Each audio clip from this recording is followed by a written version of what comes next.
Seigneur, notre Dieu, nous te bénissons, nous te glorifions. Merci pour la grâce que tu nous accordes d'être tes enfants, d'être des sentinelles dans ta maison. Merci parce que c'est toi qui renouvelles notre force. Merci parce que c'est toi qui nous garde debout et qui nous tient debout. Seigneur, remplis-nous encore davantage de toi, afin que tout en nous puisse glorifier ton nom, Papa.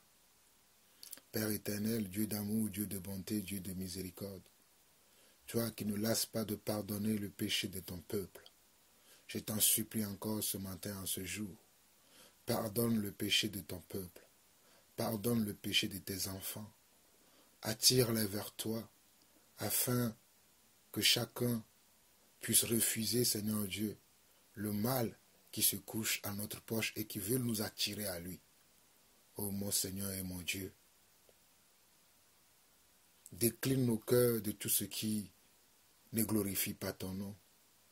Décline nos yeux de ce qui n'est pas propice à toi, Seigneur. Ô Seigneur, aie pitié de moi, aie pitié de nous, aie pitié de ton peuple, ô mon Dieu, mon roi. S'il te plaît, aie pitié, sauve celui qui est tombé hier, relève celui qui est tombé hier. Oh, rassasie de bien, oh Papa, ce qui manque de nourriture.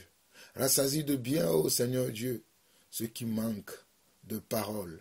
Oh Papa, ta parole est une nourriture, ta parole est un breuvage pour nous, Seigneur Dieu, qui nous appuyons sur toi. Oh Papa, renouvelle encore tes forces en moi ce matin, afin que je puisse annoncer ta parole avec exactitude et que tout ce qui sortira de moi soit conduit par toi et par toi seul. Seigneur, je m'abandonne encore entre tes mains.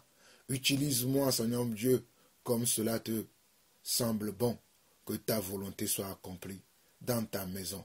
Oh, merci Seigneur, pour la maison que tu as même construit. Merci Seigneur, pour ton église que tu as même bâtie, et que les séjours des morts ne prévaudront point contre elle, Papa. Merci Seigneur, au nom de Jésus-Christ. Amen. Frères et sœurs, à travers le monde entier, vous écoutez encore la voix de votre frère Jean-Paul Lawson. C'est avec encore une amertume dans le cœur que je viens encore devant vous pour vous réveiller, surtout pour vous l'Église, pour vous les frères et sœurs qui ne comprenez pas actuellement ce qui se passe dans le monde, que ce soit dans l'Église ou dans le monde. Il y a beaucoup d'événements, beaucoup de séries d'événements qui se passent, qui doivent nous alerter, nous, en tant qu'enfants de Dieu, afin que nous puissions savoir que la délivrance est proche. La délivrance du Seigneur est proche.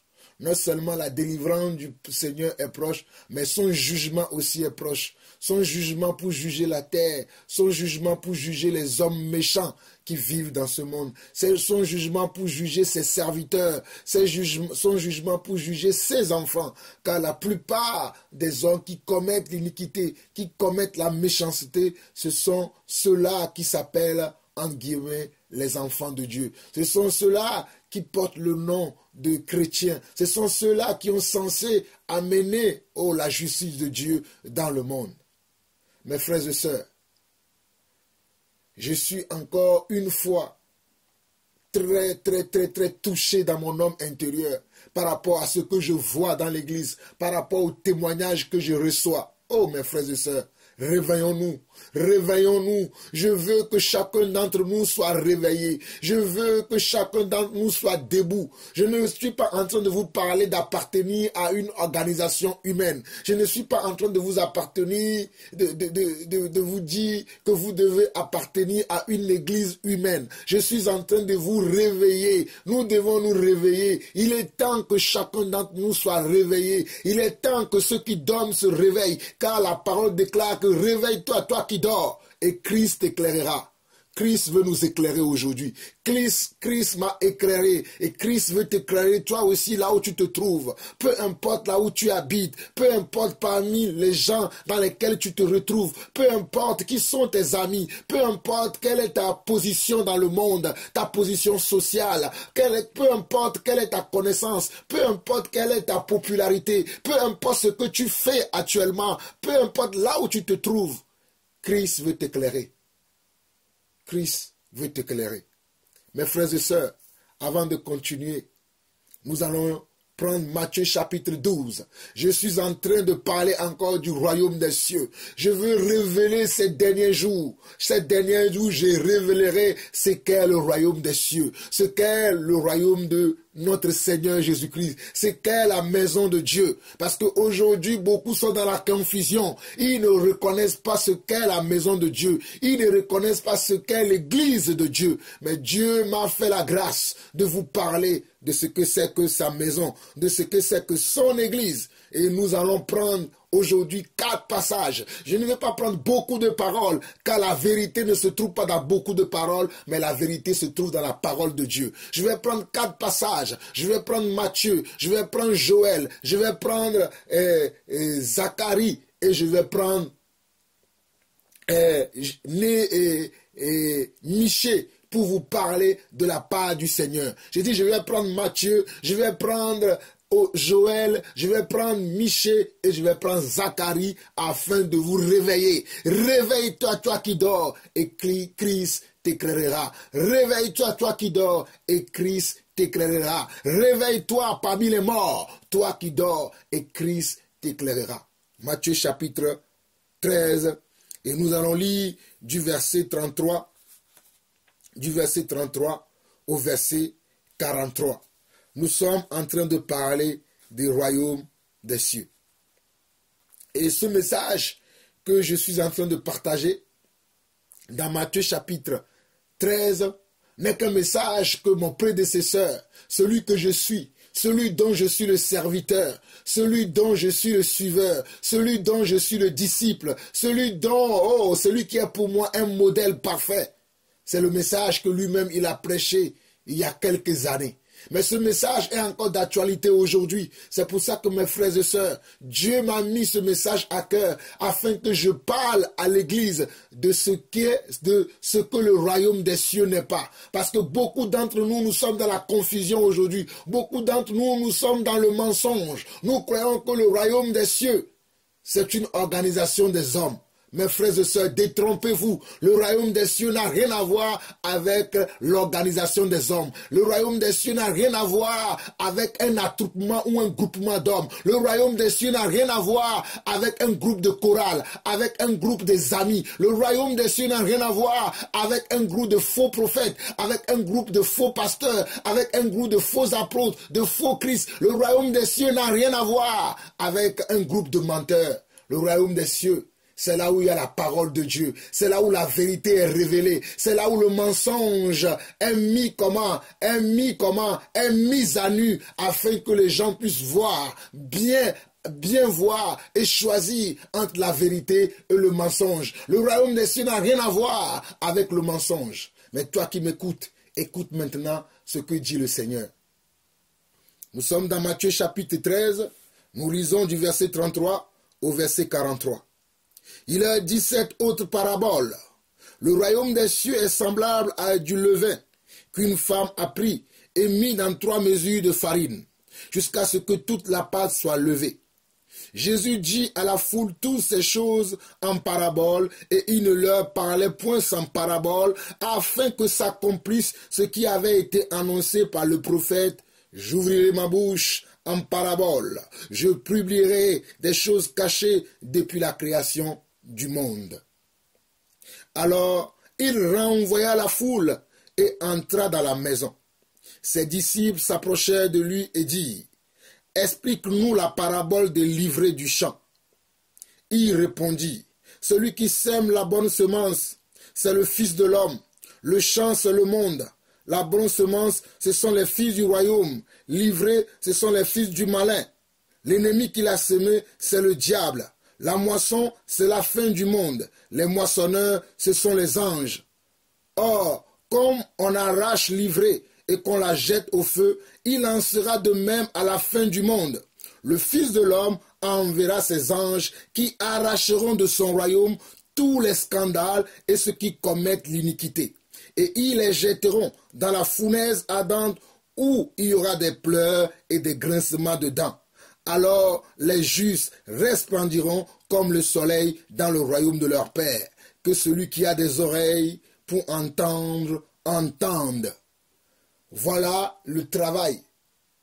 Voilà le travail que Jésus-Christ, dont je suis le suiveur, nous a donné. Voilà le travail que lui-même il a fait. Son travail consistait à expliquer les paraboles qui sont dans la Bible. Son travail consistait à expliquer les paraboles des prophètes. Les prophètes ont parlé avant lui et son travail était pour réveiller les foules qui le suivaient et pour réveiller aussi quelquefois ses disciples. Et aujourd'hui, je suis en train de suivre son pas afin de réveiller l'Église, car l'Église ne comprend pas ce que c'est que la parole de Dieu. L'Église ne connaît pas ce que c'est que le royaume des cieux. Beaucoup de gens ne comprennent pas ce que c'est que le royaume des cieux. Ils pensent que le royaume des cieux, c'est avoir une grande église avec une grande chorale dans laquelle il y a de la compétition de voix, dans laquelle celui-là veut chanter mieux que l'autre, dans laquelle celui-là veut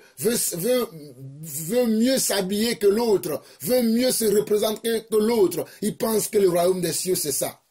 Laissez-moi vous annoncer, mes frères et sœurs, que le royaume des cieux n'a rien à voir avec les habits. Le royaume des cieux n'a rien à voir avec la voix. Le royaume des cieux n'a rien à voir avec ta sagesse. Mais le royaume des cieux a à voir avec ton cœur. Le royaume des cieux a à voir avec ton esprit. Le royaume des cieux concerne ton cœur et la manière dont tu marches dans le Seigneur. C'est ça le royaume des cieux.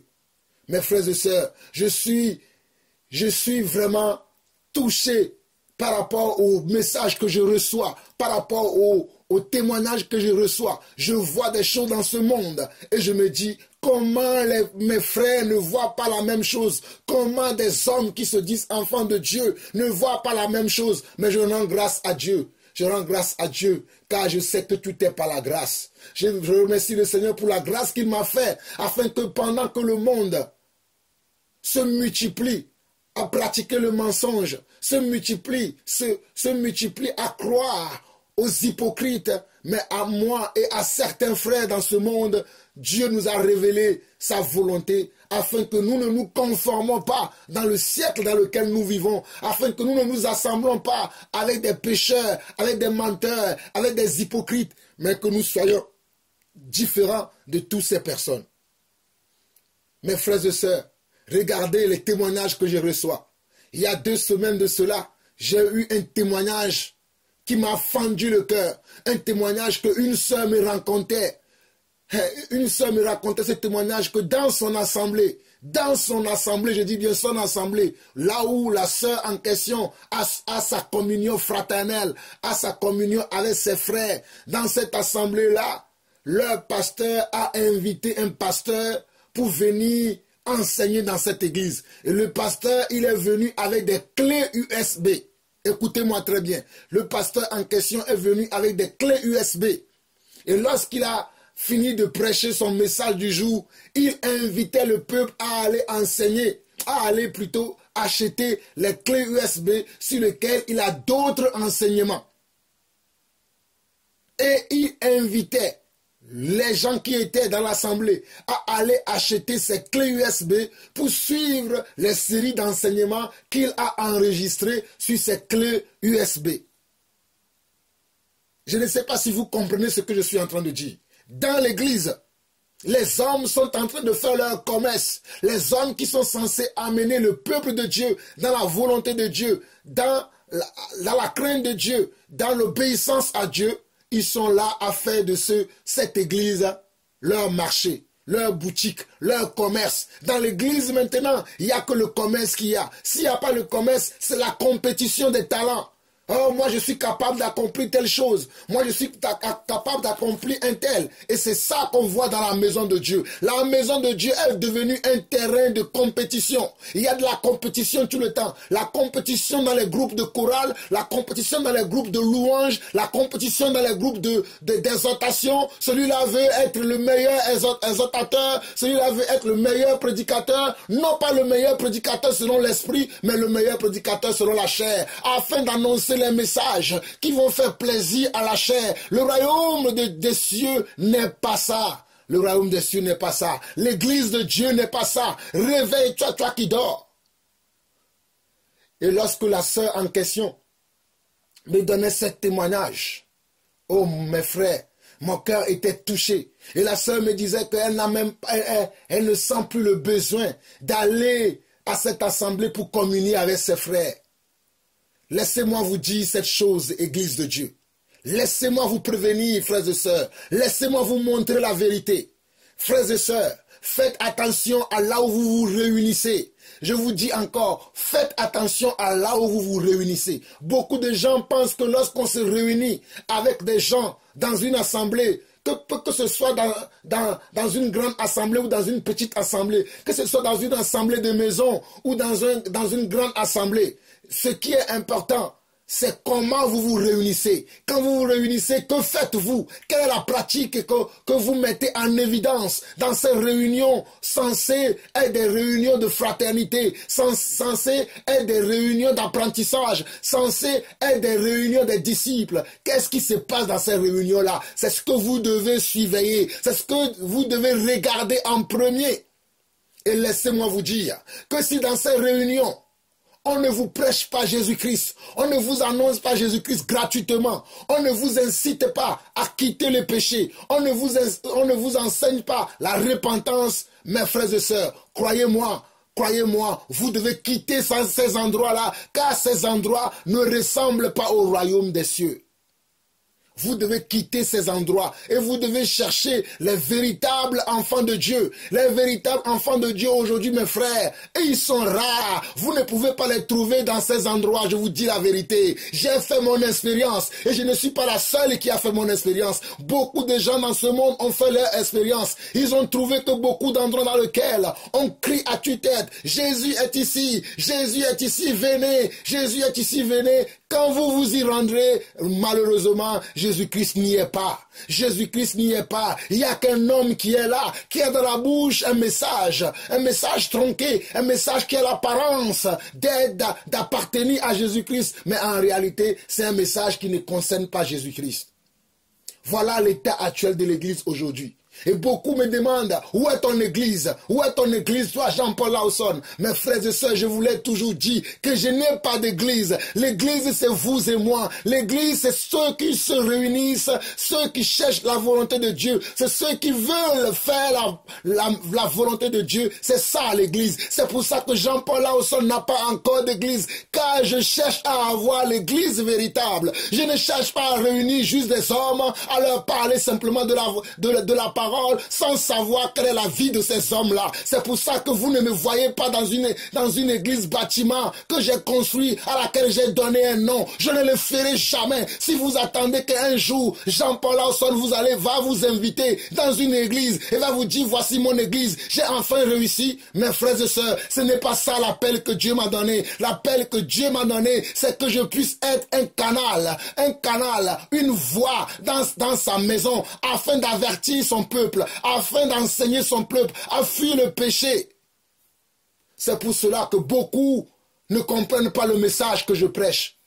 Mon message est un message de comment? Est un message de repentance. Est un message de comment? Est un message de conversion. Nous devons nous convertir véritablement. Nous devons changer nos façons de faire. Nous devons changer nos attitudes. Nous devons changer nos comportements. Nous devons changer nos cœurs, car nos cœurs sont remplis de rapines. Regardez ce que le Seigneur nous enseigne dans ce passage que je viens de vous lire actuellement, que je viens de vous lire dans Matthieu chapitre 13, dont le Seigneur nous parle du royaume des cieux. On nous dit dans Matthieu chapitre 13 au verset 33 que le Seigneur leur proposa une autre parole. Si vous avez le temps, méditez tout ce passage de Matthieu chapitre 13. On nous dit, il a dit cette autre parabole. Le royaume des cieux est semblable à du levain qu'une femme a pris et mis dans 3 mesures de farine jusqu'à ce que toute la pâte soit levée. Jésus dit à la foule toutes ces choses en parabole, et il ne leur parlait point sans parabole, afin que s'accomplisse ce qui avait été annoncé par le prophète. J'ouvrirai ma bouche en parabole, je publierai des choses cachées depuis la création du monde. Alors, il renvoya la foule et entra dans la maison. Ses disciples s'approchèrent de lui et dirent, « Explique-nous la parabole de l'ivraie du champ. » Le Seigneur avait proposé une parabole du livret du champ. Et voici la réponse que le Seigneur leur donna. Il leur répondit, « Celui qui sème la bonne semence, c'est le Fils de l'homme. Le champ, c'est le monde. La bonne semence, ce sont les fils du royaume. L'ivraie, ce sont les fils du malin. L'ennemi qui l'a semé, c'est le diable. La moisson, c'est la fin du monde. Les moissonneurs, ce sont les anges. » Mes frères et sœurs, voici ce que la parole de Dieu nous déclare. Que dans le royaume de Dieu, il y a, dans l'église de Dieu plutôt, il y a du livret et il y a de la bonne semence. Dans le royaume des cieux, il y a du livret et il y a de la bonne semence. Mais le livret, ce n'est pas le Seigneur qui l'a semé. Le livret, c'est l'ennemi qui l'a semé. L'ennemi, c'est qui? C'est Satan. L'ennemi, c'est qui? C'est le diable. C'est lui qui a semé l'ivraie dans la bonne semence. C'est lui qui est venu dans l'église et qui a semé l'ivraie. C'est pour cela que dans l'église aujourd'hui, nous voyons beaucoup de ces choses qui font honte à l'église. Nous voyons beaucoup de ces choses qui font honte à l'église. Et qui l'a semé? C'est l'ennemi. C'est l'ennemi qui l'a semé. C'est le diable qui l'a semé. Il a semé l'ivraie dans l'église. Le livret, ce sont les gens qui vendent l'évangile. Le livret, ce sont les gens qui font compétition dans l'église. Les livrets, ce sont les gens qui au lieu de changer de cœur, ils sont là à changer leurs apparences et leurs cœurs sont toujours remplis de méchanceté. Oh, les livrets, ce sont ceux-là qui, au lieu de considérer l'homme, ils vont considérer comment? Les choses matérielles. Je dis que les livrets, ce sont les gens qui, au lieu de considérer l'homme, ils vont considérer les choses matérielles que l'homme peut avoir. Oh mes chers amis, mes chers frères et sœurs, il est temps pour nous de nous réveiller. Le livret, ce sont ces faux prophètes qui annoncent que des prophéties de Baal, qui annoncent que des prophéties par l'esprit de Python, qui annoncent que oh, la fin du monde, ce n'est pas maintenant que nous devons régner maintenant sur la terre. Ils parlent de Kingdom Now. Leur message, c'est que nous devons régner sur la terre. Alors que le Seigneur dit que ses véritables enfants vont souffrir sur la terre. Mais eux, ils parlent que nous devons régner maintenant. Que c'est maintenant sur la terre que nous devons régner. Que c'est dans ce monde que nous avons notre place. Alors que le royaume des cieux, oh, ce n'est pas que... Le royaume des cieux n'est pas comparable à avoir une place dans ce monde. Le royaume des cieux nous enseigne plutôt à fuir le monde, à refuser la compromission qui est dans le monde et à rechercher la volonté de Dieu. Mais que font ces prophètes? Que font ces apôtres de ces derniers temps? Que font ces pasteurs de ces derniers temps? Ils annoncent des messages tronqués. Ils annoncent des messages qui ressuscitent votre chair qui doit être morte. Ils annoncent des messages qui vous attisent dans le cœur à aller faire des choses qui sont contraires à la volonté de Dieu. Oh, j'ai reçu certaines images ces derniers temps qui m'ont fait mal, où je vois même des prophètes qui allument des cierges sur la tête des gens. Je vois des gens qui font des choses même que je ne peux même pas dire, qui sont inexplicables. Mais comment vous avez le cœur tellement tordu que même sur ta tête, on allume un cierge pour te dire que c'est ainsi que tu seras délivré. Certains, ils prennent des boissons sucreries qu'ils déversent sur les gens pour les laver afin que ces gens deviennent purs. On vous a-t-il dit que pour que tu sois pur, tu as besoin d'être lavé? Lavé avec des boissons, lavé avec de l'eau naturelle, c'est la parole de Dieu qui sanctifie. La Bible dit dans Jean chapitre 17, verset 17, « Sanctifie-les par ta parole, car ta parole est la vérité. » Il y a pas de l'eau qui doit nous sanctifier, mais c'est la parole de Dieu qui sanctifie, c'est la vérité qui sanctifie. Mais au lieu qu'on vous prêche la vérité qui doit vous sanctifier, non, vous devez vous faire laver, vous devez vous faire comment? Vous devez amener des offrandes, vous devez amener comment? Vous devez amener tout ce que vaut bien afin que vous soyez délivrés. Mais la parole de Dieu n'a rien à voir avec le bien. Car la Bible déclare, venez tous à moi, vous tous qui êtes fatigués. Venez même vous qui n'avez pas d'argent pour acheter, pour recevoir comment? Pour recevoir la vie gratuitement. Même celui qui n'a pas d'argent. Mais aujourd'hui, on dirait que le royaume des cieux, ce n'est que pour les riches.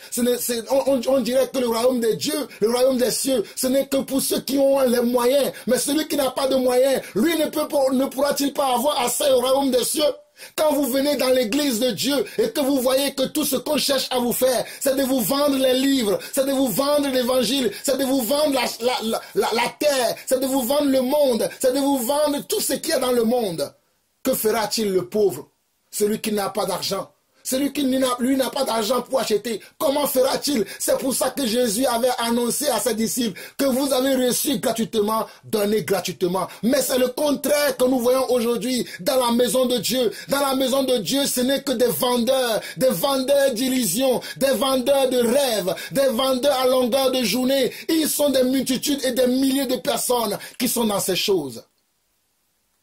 Mon frère, ma soeur, toi qui cherches l'église véritable, toi qui veux être réveillé, je te conseille dans le nom de Jésus de ne pas te rassembler avec des gens qui vendent l'évangile, avec des gens qui ont des messages tronqués, avec des gens qui ne t'inspirent pas à craindre Dieu. Tu n'as pas à communier avec eux. Va chercher l'église véritable. Et je suis touché dans mon homme intérieur aujourd'hui quand les gens me disent que comment allons-nous faire maintenant que Dieu montre-nous vraiment l'église véritable. Mais mes frères et sœurs, je connais le Dieu qui m'a appelé. Je connais le Dieu que nous servons. Ce Dieu-là a dit au frère Anania, va dans telle ville, dans telle rue et dans telle maison, tu trouveras Paul, celui que j'ai appelé pour qu'il me serve. Va lui imposer les mains. Dieu peut encore te parler aujourd'hui. Si tu veux le servir véritablement, Dieu est capable de te montrer là où tu dois aller prier, là où tu dois aller communier. Mais ayez confiance en Dieu, ayez la foi en Dieu, fuyez le péché, fuyez la compromission, fuyez les hypocrites et croyez que Dieu qui a dit au frère Anania, lisez Actes chapitre 9. Anania est un frère, mais Dieu s'est révélé à lui. Dieu lui a même dit la ville dans laquelle il doit aller, dans la rue dans laquelle il doit aller, pour trouver comment un de ses enfants qu'il a choisi, qu'il prépare pour son œuvre. Également dans Actes chapitre 10, Dieu s'est révélé comment? S'est révélé à Corneille, alors que Corneille était un païen comme vous et moi. Corneille était un païen, mais il craignait Dieu, et Dieu s'est révélé à lui, et Dieu lui a montré là où il doit aller pour trouver la vérité. Il lui a envoyé un de ses serviteurs, l'apôtre Pierre, afin que Pierre lui prêche le bon évangile, le vrai évangile. Mes frères et sœurs, c'est parce que vous manquez de foi, c'est parce que vous ne voulez pas croire en Dieu, qu'aujourd'hui vous êtes encore avec les faux pasteurs, avec les faux prophètes, avec les faux apôtres, avec les faux docteurs, et ils sont là à manipuler vos vies à longueur de journée. Ils sont là à manipuler vos vies parce qu'ils ont des belles paroles dans leur bouche. Ils ont les belles paroles dans leur bouche. Ils sont bien habillés. Quand vous les voyez, vous les reconnaîtrez. Ils sont bien habillés. Ils sont beaux. Oh, ils sont gentils. Oh, vous pouvez dire qu'ils sont beaux, ils sont gentils. Mais laissez-moi vous dire que la beauté, ce n'est pas le fruit de l'esprit. La gentillesse n'est pas le fruit de l'esprit. Le fruit de l'esprit, c'est celui qui craint Dieu, alléluia. C'est celui qui a l'amour de Dieu en lui et qui cherche à faire la volonté de Dieu. Arrêtez de me dire, non, tu parles, mais montre-nous la vraie église. Ce n'est pas Jean-Paul Lawson qui montre l'église, mais c'est le Seigneur Jésus-Christ qui m'a montré l'église. C'est le Seigneur qui m'a montré avec qui je dois me réunir. Ce n'est pas moi-même qui s'est dit, voilà, c'est comme ça que je veux faire. Mais j'ai demandé au Seigneur, montre-moi mes frères, montre-moi. Et il m'a montré des frères avec qui je partage le vrai évangile, avec qui nous sommes tout le temps ensemble. Peut-être nous ne sommes pas nombreux, peut-être vous ne nous voyez pas comme les autres le font, mais c'est Dieu qui a voulu ainsi, afin que nous soyons peu de personnes. personnes qui ont compris sa volonté et qui veulent vivre selon sa parole et qui veulent agir selon sa parole. C'est pour ça qu'aujourd'hui, nous ne sommes pas nombreux. Je vous ai toujours dit que ce n'est pas parce que beaucoup de personnes ont l'habitude de pratiquer certaines choses que cela est vrai ou que cela vient de Dieu. Je vous ai toujours dit que ce n'est pas qu'une majorité de personnes sont en train de faire beaucoup de choses que cela vient de Dieu. Ce n'est pas parce qu'il y a des gens qui font des choses qui paraît bon devant nous, qui peut-être semblent des choses justes, mais cela ne veut pas dire qu'ils sont dans la volonté de Dieu. Mes frères et sœurs, nous allons avancer. Nous allons avancer. Nous allons prendre Zacharie. Nous allons prendre Zacharie comme je vous l'ai annoncé. Nous allons prendre Zacharie comme je vous l'ai annoncé dès le départ. Et nous allons prendre Zacharie chapitre Ézéchiel plutôt, j'ai dit Zacharie, Ézéchiel 33.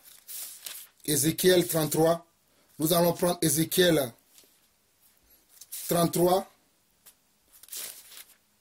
Ézéchiel 33. Pour nous réveiller, nous qui sommes enfants de Dieu. Voici ce que la parole de Dieu déclare par le prophète authentique Ézéchiel. Le prophète Ézéchiel nous dit ceci dans Ézéchiel chapitre 3. La parole de l'Éternel me fut adressée en ces mots. Fils de l'homme, parle aux enfants de ton peuple et dis-leur, lorsque je fais venir l'épée sur un pays et que le peuple du pays prend dans son sein un homme et l'établit comme sentinelle. Si cet homme voit venir l'épée sur le pays, sonne de la trompette et avertit le peuple. Et si celui qui entend le son de la trompette ne se laisse pas avertir et que l'épée vienne la surprendre, son sang retombera sur sa tête. Il a entendu le son de la trompette et il ne s'est pas laissé avertir. Son sang sera sur lui. S'il se laisse avertir, il sauvera son âme. Si la sentinelle voit l'épée et ne sonne pas de la trompette, si le peuple n'est pas averti et que vienne enlever à quelqu'un la vie, celui-ci périra à cause de son iniquité. Mais je redemanderai son sang à la sentinelle.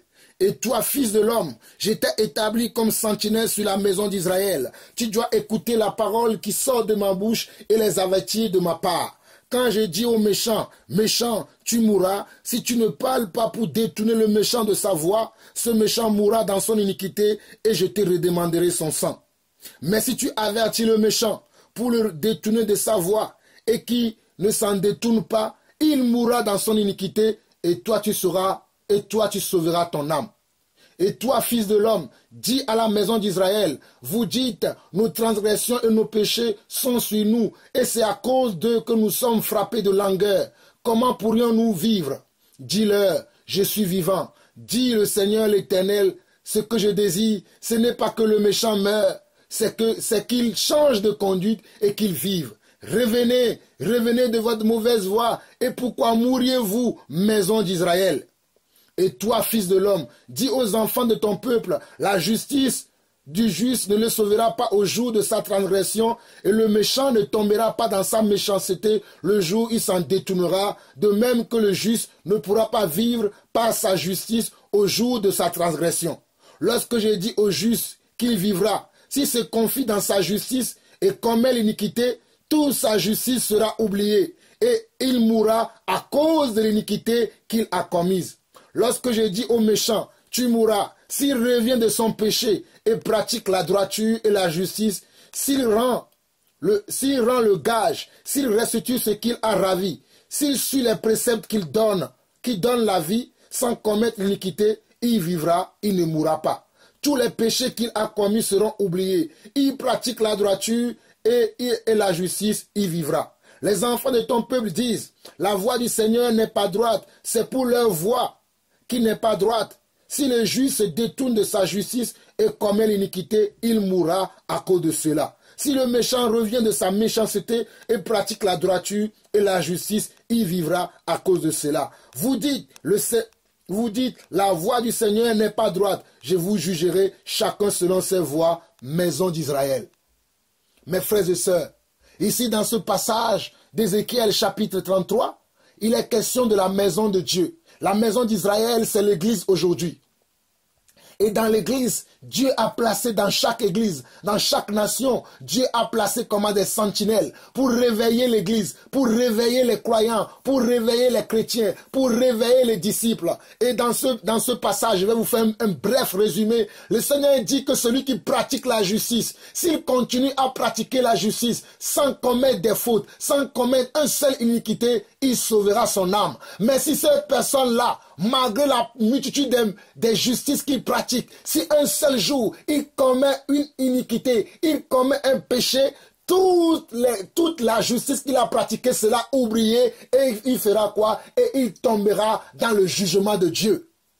Suivez-moi très bien, je suis en train de vous expliquer ce passage d'Ézéchiel chapitre 33. Il nous dit que celui qui pratique la justice, il a tout le temps pratiqué la justice, mais un seul jour, il a pratiqué le péché. Et que en pratiquant le péché, il meurt ou que le Seigneur revient. La Bible déclare, la parole de Dieu déclare que toute la justice que ce juste a pratiquée, toute sa vie sera oubliée à cause du seul péché qu'il a commis. À cause du seul péché qu'il a commis, toute sa justice sera oubliée et il ira là où il y a des pleurs et des grincements dedans. Mais, il dit le méchant qui a tous les jours pratiqué de la méchanceté, qui a tous les jours pratiqué de l'iniquité, qui a tous les jours vécu dans le péché. Mais si un seul jour, il se repent de son péché, toutes ces années de méchanceté qu'il a pratiquées, toute sa vie de méchanceté qu'il a pratiquée sera oubliée et il deviendra pour Dieu juste. Il deviendra pour Dieu juste. Il ne sera plus considéré comme un méchant.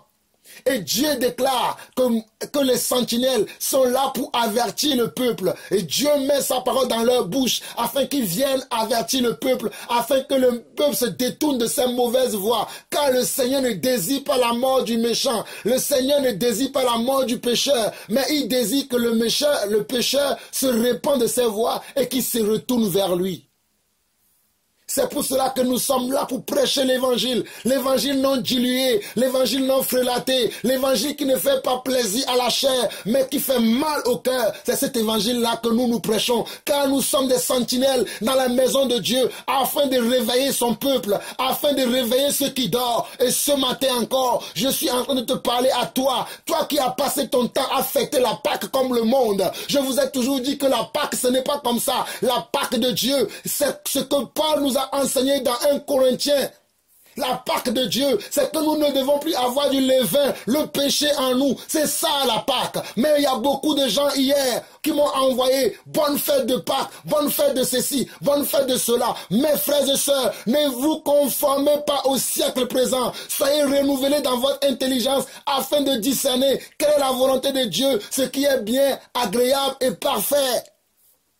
Cherchons la vérité, allons à la rencontre du Seigneur. La vérité se trouve dans la parole, la vérité se trouve dans la bouche de Dieu. La vérité n'est point avec les hommes qui sont des menteurs, qui ne pensent qu'à leur ventre, qui ne pensent qu'à leur propre gloire, qui ne pensent qu'à eux-mêmes. Ils ne pensent pas à remplir le royaume des cieux. Mais moi je pense à remplir le royaume des cieux et de peupler le royaume de Satan. Voici mon appel. Mon appel consiste à dépeupler le royaume de Satan et remplir le royaume de Dieu. Mes frères et sœurs, nous allons avancer encore et nous allons lire un autre passage. Nous allons lire Joël. Joël chapitre 3. Joël chapitre 3. Suivez très attentivement mes frères et sœurs. Nous sommes dans Joël. Joël qui est un prophète. Nous allons lire Joël chapitre 3. Voici ce que la Bible déclare dans Joël chapitre 3. Il dit, car voici en ces jours, en ces temps-là, quand je ramènerai les captifs de Juda et de Jérusalem, je rassemblerai toutes les nations et je les ferai descendre dans la vallée de Josaphat. Là, j'entrerai en jugement avec elles, au sujet de mon peuple d'Israël, mon héritage qu'elles ont dispersé parmi les nations, et au sujet de mon pays qu'elles se sont partagées. Ils ont tiré mon peuple au sort, ils ont donné le jeune garçon pour une prostituée. Ils ont vendu la jeune fille pour du vin et ils ont bu. Que me voulez-vous, Tyr et Sidon, et vous tous, districts des Philistins? Voulez-vous tirer vengeance de moi? Si vous voulez vous venger, je ferai bien vite retomber votre vengeance sur vos têtes. Vous avez pris mon argent et mon or, et ce que j'avais de plus précieux et de plus beau. Vous l'avez emporté dans vos temples. Vous avez vendu les enfants de Juda et de Jérusalem aux enfants de Java afin de les éloigner de leur territoire. Voici, je les ferai revenir du lieu où vous les avez vendus et je ferai retomber votre vengeance sur vos têtes. Je vendrai vos fils et vos filles aux enfants de Juda et il les vendra aux Sabéens, nation lointaine, car l'Éternel a parlé. Publiez ces choses parmi les nations, préparez la guerre. Réveillez les héros qui s'approchent, qu'ils montent, tous les hommes de guerre, de vos joyaux, forgez des épées et de vos serpes des lances. Que le faible dise, je suis fort. Hâtez-vous et venez, vous toutes, nations d'alentour, et rassemblez-vous.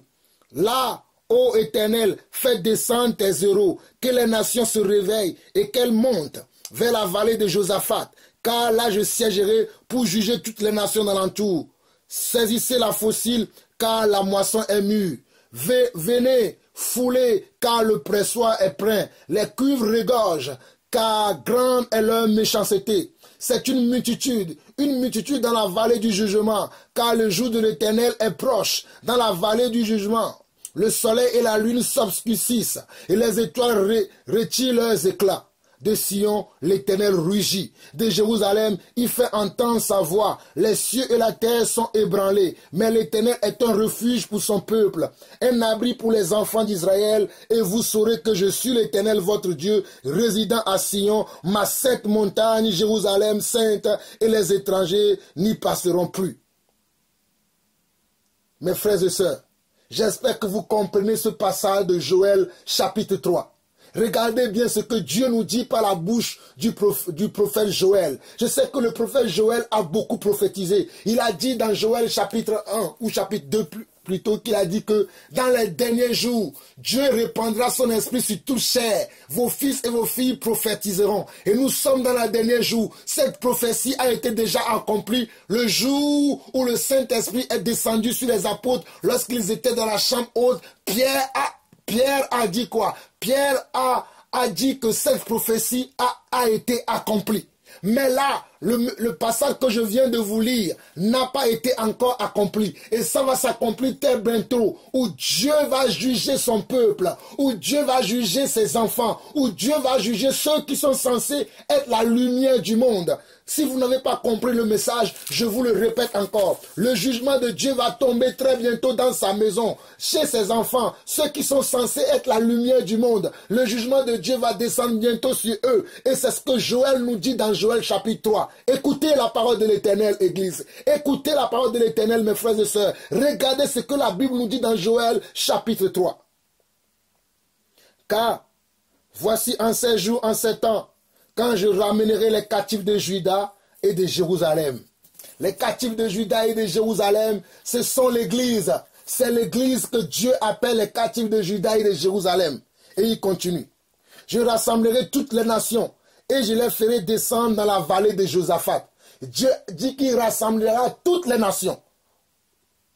Sans exception, aucune nation ne sera exceptée. Toutes les nations seront rassemblées pour le jugement de Dieu.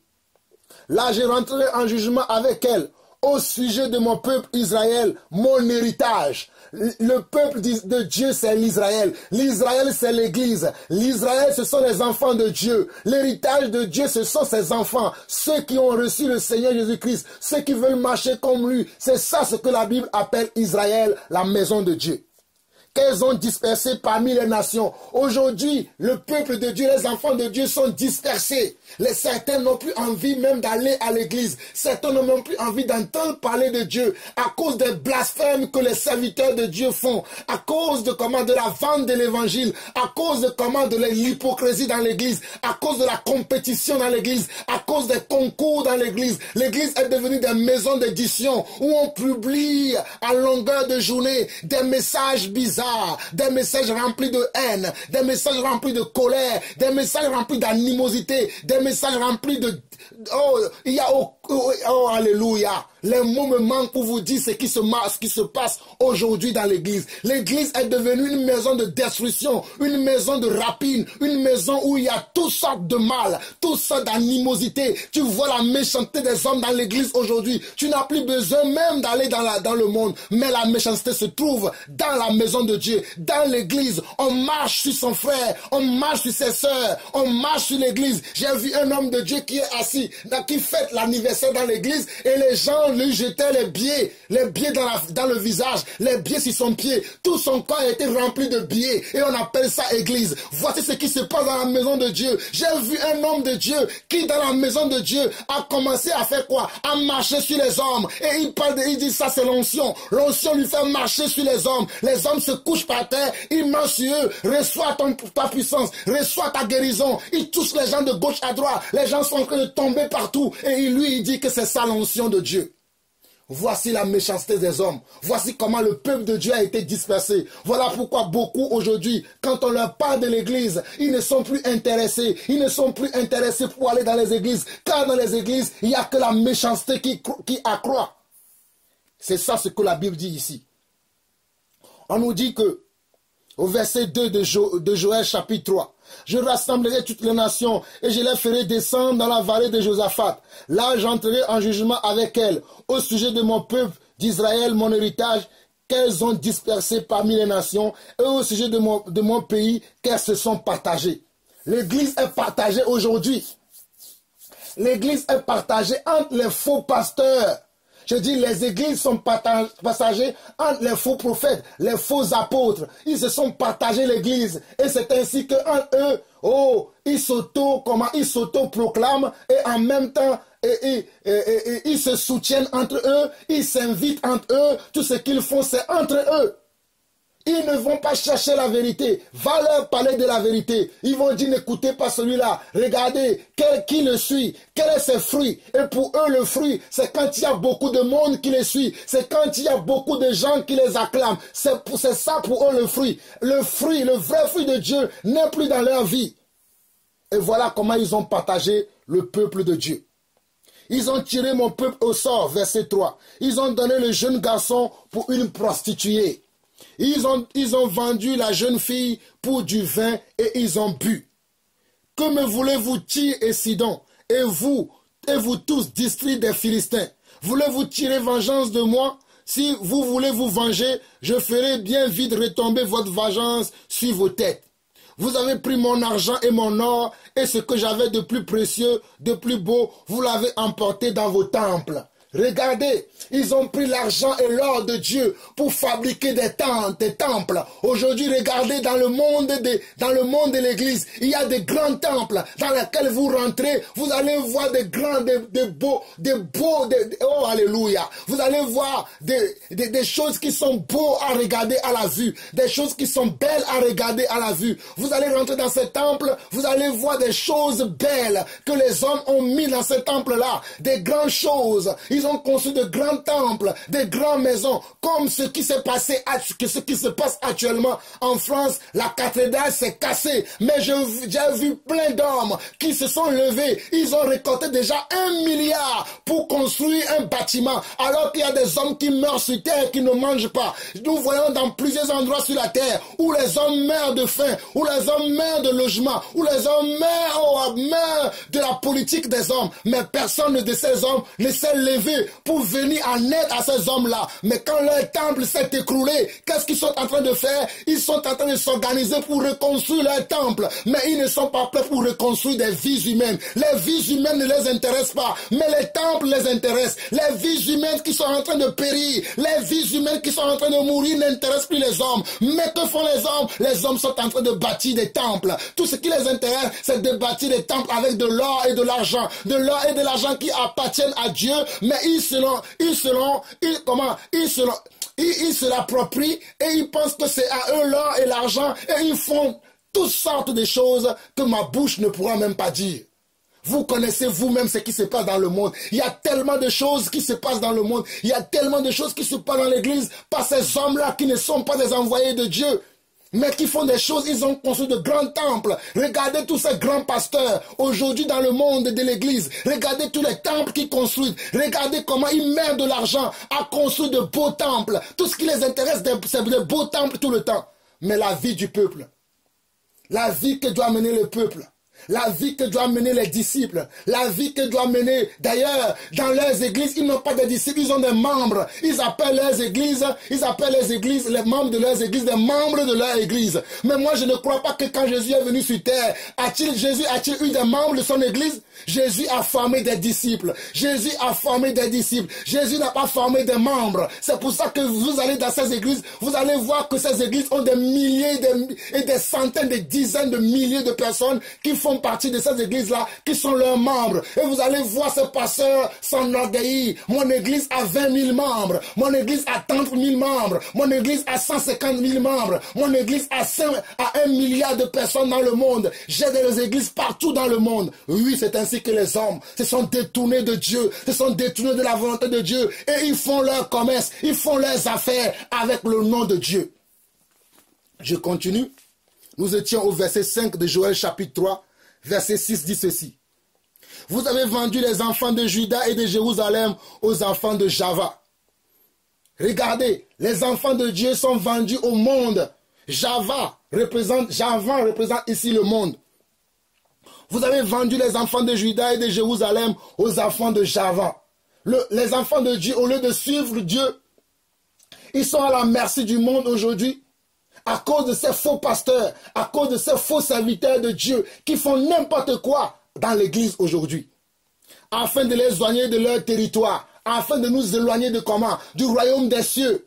Afin de nous éloigner du royaume des cieux. C'est pour cela que ces hommes-là sont là. Leur travail est de nous éloigner du royaume des cieux. Leur travail est de nous éloigner du cœur de Dieu. C'est ce qu'ils font. Ils ne font pas le travail de Dieu. Réveillez-vous, vous qui dormez. Je continue. Voici, je les ferai revenir au lieu où vous les avez vendus, et je ferai retomber votre vengeance sur vos têtes. Je vendrai vos fils et vos filles aux enfants de Juda, et ils les vendront aux Sabéens, nation lointaine. Car l'Éternel a parlé.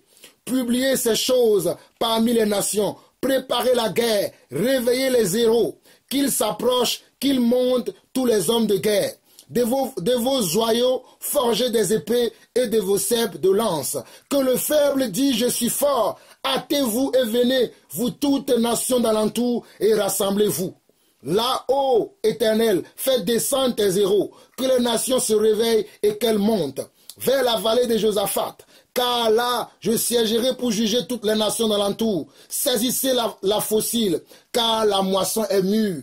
La moisson est mûre. Je vous avertis, la moisson est mûre. La moisson est mûre. La moisson est mûre. Le Seigneur ne va pas tarder dans l'accomplissement de sa promesse. Venez, foulez, car le pressoir est plein, les cuivres regorgent, car grande est leur méchanceté. Grande est leur méchanceté. La méchanceté de l'homme est grande aujourd'hui. Le Seigneur a regardé sur la terre et le Seigneur a vu que la méchanceté dans le cœur de l'homme, la méchanceté, l'hypocrisie, l'envie, l'orgueil, la convoitise dans le cœur de l'homme a atteint tellement un niveau tellement très élevé que le jugement ne va plus tarder. C'est vrai que les gens disent que oui, depuis qu'on dise que le Seigneur arrive, le Seigneur ne vient jamais. C'est pour cela qu'ils continuent dans le péché, dans l'iniquité, dans la méchanceté. Mais je vous assure, mes frères et sœurs, toi qui écoutes cette parole, ne sois pas comme les incrédules, ne sois pas comme les hypocrites, ne sois pas comme ces malheureux qui ne veulent pas changer. Toi, change ton cœur, change ton attitude, marche selon la volonté de Dieu, va vers Dieu et Christ t'éclairera. Verset 14. C'est une multitude dans la vallée de jugement, car le jour de l'Éternel est proche dans la vallée du jugement. Regardez le verset 14 de Joël chapitre 3. On nous dit que c'est une multitude. Ce n'est pas peu de personnes, mes frères. Et il y a une multitude de personnes qui vont tomber dans le jugement de Dieu, ô Église. Réveillez-vous, il y a une multitude de personnes qui vont tomber dans le jugement de Dieu. Il y a une multitude de personnes qui vont tomber sous la main puissante de l'Éternel. Il y a une multitude de personnes qui vont être retranchées du royaume des cieux. Il y a une multitude de personnes qui vont être retranchées de la maison de Dieu. Il y a une multitude de personnes qui ne vont pas rentrer dans le repos du Seigneur. Oh mes frères, je veux que toi tu rentres dans le repos du Seigneur. C'est pour cela que je t'interpelle. Répands-toi, répands-toi, toi pasteur qui a fait n'importe quoi avec la vie des enfants de Dieu. Répands-toi, toi prophète. Répands-toi, toi apôtre. Répands-toi, toi docteur. Répands-toi, toi enfant de Dieu.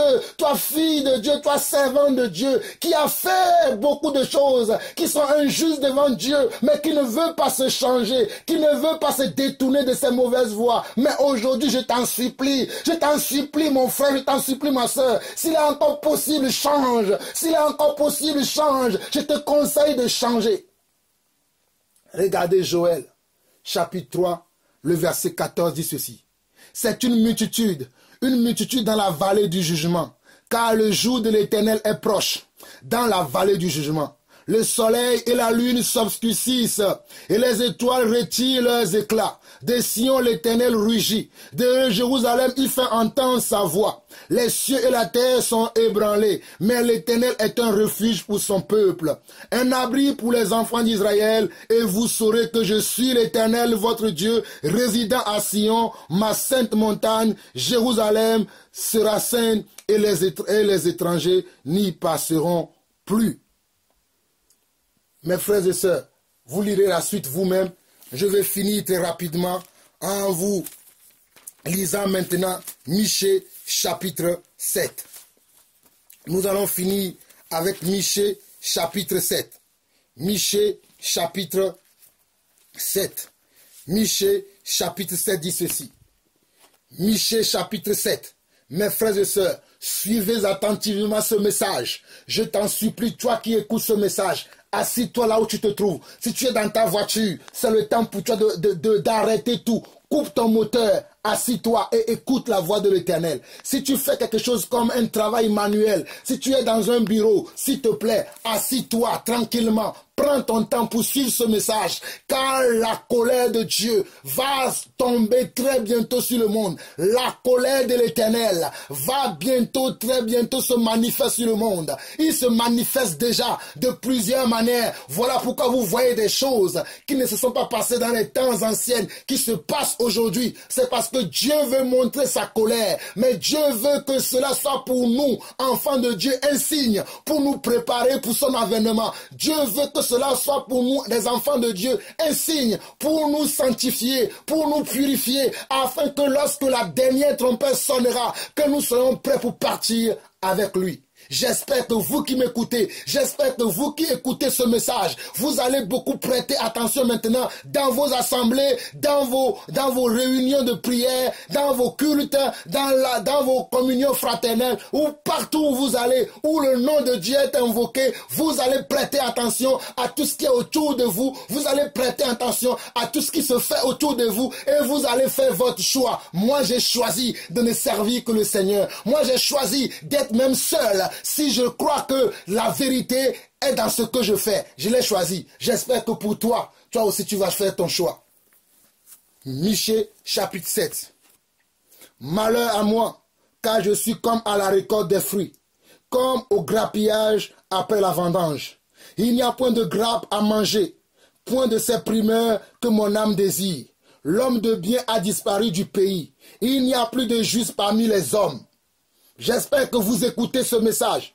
Il n'y a plus de justes parmi les hommes. Ils sont tous en embuscade pour venger le sang. Chacun tend un piège à son frère. Leurs mains sont habiles à faire le mal. Le prince a des exigences. Le juge réclame un salaire. Le grand manifeste son avidité. Ils font ainsi cause commune.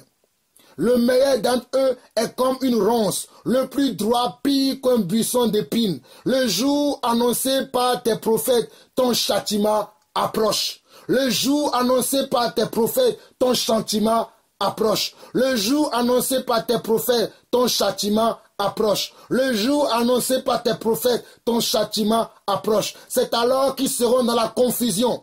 Ne crois pas à un ami, ne te fie pas à un intime, devant celle qui repose sur ton sein. Garde les portes de ta bouche, car le fils outrage le père. La fille se soulève contre sa mère, la belle-fille contre sa belle-mère. Chacun a pour ennemi les gens de sa maison. Voilà ce qui se passe dans l'église aujourd'hui. Mes frères et sœurs, écoutez-moi très bien. Écoutez bien ce passage. Je vous en supplie, lorsque vous écouterez ce message, lorsque vous recevrez ce message, là où vous vous trouvez, asseyez-vous, posez-vous et prenez votre Bible. Si vous n'avez pas une Bible, allez acheter une Bible. Je ne sais pas ce que vous devez faire. Écrivez-moi si vous voulez une Bible. Je vous donnerai une Bible gratuitement. Mais vous avez besoin de méditer ce passage. Et vous avez besoin de faire un choix très rapidement, car bientôt, très bientôt, une confusion va s'abattre sur le monde. Je vous avertis, peuple de Dieu, oh, une confusion est en train d'arriver, une confusion est en train d'arriver, mais je t'en supplie, toi, enfant de Dieu, je t'en supplie, toi, servant de Dieu, je t'en supplie, toi, serviteur de Dieu, ne sois pas dans la confusion comme le monde. Rachète le temps, rachète le temps, rachète le temps, rachète le temps, rachète le temps, rachète le temps. Oh, rachète le temps, oh mon frère, rachète le temps, oh ma soeur, rachetons le temps, rachetons le temps, rachetons le temps. Michée, chapitre 7. Je recommence dès le départ pour que vous puissiez comprendre ce message. Malheur à moi, car je suis comme à la récolte des fruits, comme au grappillage après la vendange. Il n'y a point de grappe à manger, point de ces primeurs que mon âme désire. L'homme de bien a disparu du pays. L'homme de bien a disparu du pays. Il n'y a plus de justes parmi les hommes. Ils sont tous en embuscade pour verser le sang. Chacun tend un piège à son frère. Leurs mains sont habiles à faire le mal. Le prince a des exigences, le juge réclame un salaire, le grand manifeste son avidité. Ils font ainsi cause commune. Je vous l'ai dit tout à l'heure qu'ils ont une cause commune. Ils s'invitent entre eux, les faux pasteurs. Ils se recommandent entre eux. Ils s'apprécient entre eux. Ils se supportent entre eux. Ils font tout entre eux. Même dans le monde, nous le voyons. Ils font tout entre eux. Ils ne veulent pas changer. Ils ne veulent pas se soumettre à la volonté de Dieu. Ils ne veulent pas croire que Dieu est le maître du monde. Ils ne veulent pas accepter que Dieu doit diriger toutes choses. C'est eux qui tirent leur ficelle de tout. Ils ne veulent pas se soumettre à la volonté de Dieu. Voilà la vérité, toi qui ne sais pas, toi qui fréquentes ces églises-là, toi qui es ami avec ces hommes de Dieu-là, c'est ce qu'ils font ces hommes-là. Si tu ne le sais pas, je continue. Verset 4 de Michée chapitre 7. Le meilleur d'entre eux est comme une ronce, le plus droit pire qu'un buisson d'épines. Le jour annoncé par tes prophètes, ton châtiment approche. C'est alors qu'ils seront dans la confusion. Ne crois pas à un ami, ne te fie pas à un intime, devant celle qui repose sur ton sein. Garde les portes de ta bouche, car le fils outrage le père. La fille se soulève contre sa mère, la belle-fille contre sa belle-mère. Chacun a pour ennemi les gens de sa maison. Regardez là, chacun a pour ennemi les gens de sa maison. Dans beaucoup de familles aujourd'hui, la discorde a été sémée. Dans beaucoup de familles aujourd'hui, il y a de la séparation parce que certains veulent suivre le Seigneur véritablement et d'autres sont dans les religions, d'autres sont dans les églises qui n'honorent pas Dieu. Et lorsque ces personnes vont parler, ils deviennent des ennemis de leurs propres frères, de leurs propres sœurs. Ils deviennent des ennemis de leurs propres parents, comme les parents aussi deviennent des ennemis de leurs enfants. Parce que la vérité est passée par là. Parce que Christ s'est installé dans la vie de quelqu'un. Je continue. Verset 7. Pour moi, je regarderai vers l'Éternel. Je mettrai mon espérance dans le Dieu de mon salut. Mon Dieu m'exaucera. Ne te réjouis pas à mon sujet, mon ennemi. Car si je suis tombé, je me relèverai. Si je suis assise dans les ténèbres, l'Éternel sera ma lumière. Je supporterai la colère de l'Éternel, puisque j'ai péché contre lui. Jusqu'à ce qu'il défende ma cause et me fasse droit. Il me conduira à la lumière et je contemplerai sa justice. Mon ennemi le verra et sera couché de honte. Elle qui me disait, où est l'Éternel ton Dieu? Mes yeux se réjouiront à sa vue. Mes frères et sœurs, si vous écoutez bien ce passage de Jérémie de Michée plutôt, Michée chapitre 7, du verset 7 au verset 10, c'est l'attitude que vous et moi nous devons avoir. Parce que beaucoup nous disent, oui, vous parlez tant de votre Dieu. Où est votre Dieu? On ne voit pas ton Dieu. Regarde ta vie est toujours misérable. Regarde ta vie, tu viens toujours nous demander à manger. Regarde ta vie, tu viens toujours nous demander de l'aide. Quel est ce Dieu-là qui ne peut même pas t'aider? Quel est ce Dieu-là qui ne peut même pas te donner à manger? Quel est ce Dieu-là qui ne peut même pas te secourir? Mais je connais un homme qui craignait Dieu qui s'appelait Lazare. Il était rempli d'ulcères. Il venait même manger les miettes qui tombaient de la table d'un riche. Mais à sa mort, il fut recueilli dans le sein de Dieu. À sa mort, il fut recueilli dans le sein d'Abraham. À sa mort, il est rentré dans le royaume des cieux. Oh, toi, mon frère, toi, ma soeur, s'il te plaît, oh, mon frère, oh, ma soeur, s'il te plaît, il est temps pour toi. Réveille-toi, toi qui dors et Christ t'éclairera. Je t'en supplie, je prie pour toi, oh, toi qui ne veux pas, oh, toi qui ne peux plus, je t'en supplie. Lève-toi là où tu te trouves. Ne reste pas avec les pécheurs, ne reste pas avec les hypocrites. Change de camp, il est temps pour toi que tu changes de camp. Il est temps pour toi que tu choisis la vérité. Il est temps pour toi que tu prennes position pour la vérité. S'il te plaît, réveille-toi là où tu es, alléluia. Réveille-toi là où tu es, alléluia. Réveille-toi là où tu es, alléluia. Réveille-toi et Christ t'éclairera. Toi qui dors, toi qui dors, toi qui dors, Christ t'éclairera. Christ t'éclairera. Michée chapitre 7, nous étions au verset 7. Nous continuerons jusqu'au verset 7, jusqu'au verset 20, où je vais m'arrêter aujourd'hui. Pour moi, je regarderai vers l'Éternel. Je mettrai mon espérance dans le Dieu de mon salut. Mon Dieu m'exaucera.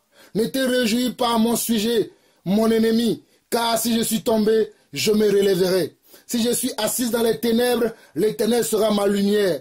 Je supporterai la colère de l'Éternel, puisque j'ai péché contre lui, jusqu'à ce qu'il défende ma cause et me fasse droit. Il me conduira à la lumière, et je contemplerai sa justice. Mon ennemi le verra et sera couvert de honte. Elles qui me disent, où est l'Éternel ton Dieu? Mes yeux se réjouiront à sa vue. Alors sera foulé aux pieds comme la boue des rues. Le jour où l'on rebâtira tes murs, ce jour-là tes limites seront reculées. En ce jour-là, on viendra vers toi de la Syrie et des villes d'Égypte, de l'Égypte jusqu'au fleuve, d'une mer à l'autre et d'une montagne à l'autre. Le pays sera dévasté à cause de ses habitants, à cause du fruit de leurs œuvres. Paie ton peuple avec ta houlette, le troupeau de ton héritage, qui habite solitaire dans la forêt au milieu du Carmel. Qu'il pèse sur le bassin et en Galade, comme au jour d'autrefois, comme au jour où tu sortis du pays d'Égypte. Je te ferai voir des prodiges. Les nations le verront et seront confuses avec toute leur puissance. Elles mettront la main sur la bouche, leurs oreilles seront assourdies. Elles lécheront la poussière comme le serpent, comme les reptiles de la terre. Elles seront saisies de frayeur hors de leur forteresse. Elles trembleront devant l'Éternel, notre Dieu. Elles te craindront. Quel Dieu est semblable à toi, qui pardonne l'iniquité, qui oublie les péchés du reste de son héritage. Il ne garde pas sa colère à toujours, car il prend plaisir à la miséricorde. Il aura encore compassion de nous. Il mettra sous ses pieds nos iniquités. Tu jetteras au fond de la mer tous leurs péchés. Tu témoigneras de la fidélité à Jacob, de la bonté à Abraham, comme tu l'as juré à nos pères au jour d'autrefois. Voici ce que la Bible déclare.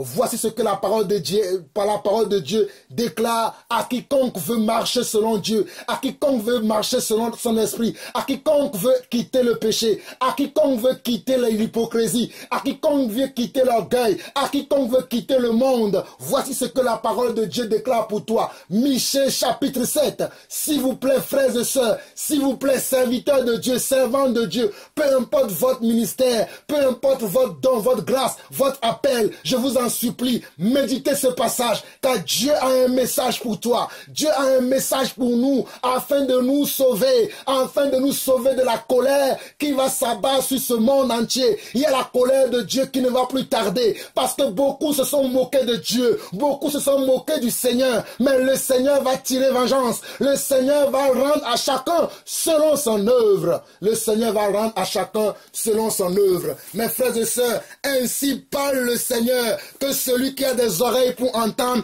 entend ce que l'Esprit dit à son Église.